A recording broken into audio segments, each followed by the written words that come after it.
كارثة بتحصل في مطابخ كتير ومحدش واخد باله منها.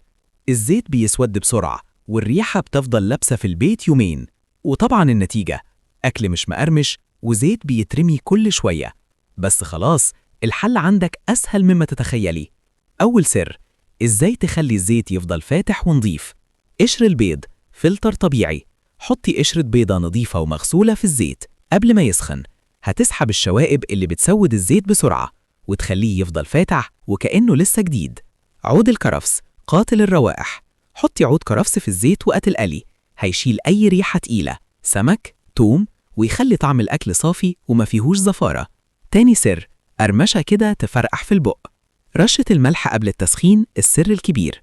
حطي رشة ملح بسيطة في الزيت وهو بارد، النتيجة تقلل الطرطشة، تمنع الأكل يشرب زيت، تديكي قرمشة زي المطاعم. تكة شيف مهمة جدا: أي حاجة هتتحط في الزيت لازم تكون ناشفة كويس.